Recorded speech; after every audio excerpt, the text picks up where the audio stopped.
మొత్తానికి వాహనమిత్ర పేరైతే మార్చేశారు. అలాగే అప్పుడు జగన్మోహన్ రెడ్డి గారు ఇచ్చిన సొమ్మును కూడా పెంచారు. అప్పుడు వాహనమిత్ర పేరుతో ఆటో డ్రైవర్లందరికీ కూడా 10,000 రూపాయలు ఇచ్చారు.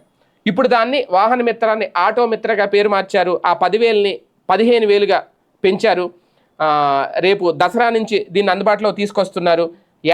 ప్రతి ఏడాదికి ఇక నుంచి ఆటో డ్రైవర్ల ఖాతాలో ఆటో మిత్ర పేరుతో 15,000 రూపాయలు అయితే పడబోతున్నాయి. దానికి సంబంధించి మార్గదర్శకాలు కూడా విడుదల చేశారు. అయితే కొన్ని షరతులు అయితే ఉన్నాయి ఇందులో.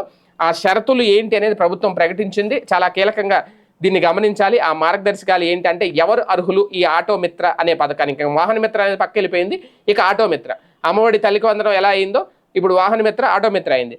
అయితే ఇక్కడ సొంత ఆటో రిక్షా లేదంటే మోటార్ క్యాబు, మ్యాక్సీ క్యాబ్ డ్రైవర్లకు ఈ ఆర్థిక సాయం వర్తిస్తుంటే లబ్ధిదారులు సొంత వాహనంతో పాటు డ్రైవింగ్ లైసెన్స్ కూడా కలిగి ఉండాలి.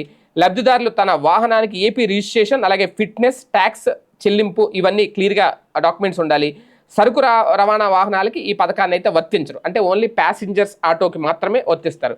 లబ్ధిదారులు ఎవరైనా సరే ఆధారు, రేషన్ కార్డులు కూడా తప్పనిసరిగా కలిగి ఉండాలి.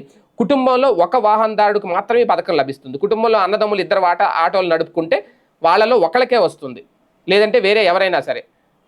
ఒకే రేషన్ కార్డులో ఒక కుటుంబంలో ఉన్న వాళ్ళకి మాత్రం ఒకరికే వస్తుంది, ఇద్దరు ఉంటే రాదు.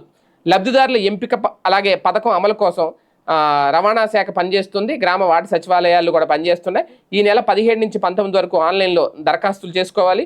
ఈ నెల 24ని దరఖాస్తులను పరిశీలించి లబ్ధిదారుల తుది జాబితా ఫైనల్గా సిద్ధం చేస్తారు. అక్టోబర్ 1న ముఖ్యమంత్రి చంద్రబాబు నాయుడు గారి చేతుల మీదుగా ఈ ఆర్థిక సాయాన్ని అందిస్తారు అనేది కొంతమంది ఖాతాల్లో, బ్యాంకు ఖాతాల్లో నేరుగా జమ చేస్తారు. మొత్తానికి ఆటో డ్రైవర్లకు ఒక రకంగా ఇది గుడ్ న్యూస్. ఎందుకంటే అప్పుడు 10,000 అన్నారు, ఇప్పుడు 15,000 ఇస్తానంటున్నారు. కాకపోతే కొన్ని షరతులు అయితే పెట్టారు. కుటుంబంలో ఒక్కరికి మాత్రమే అనేది, అలాగే ఇక్కడ రిజిస్ట్రేషన్తోనే ఉండాలి. అలాగే ట్రాన్స్పోర్ట్ ఆటోలకి అయితే ఈ పథకం వర్తించదు.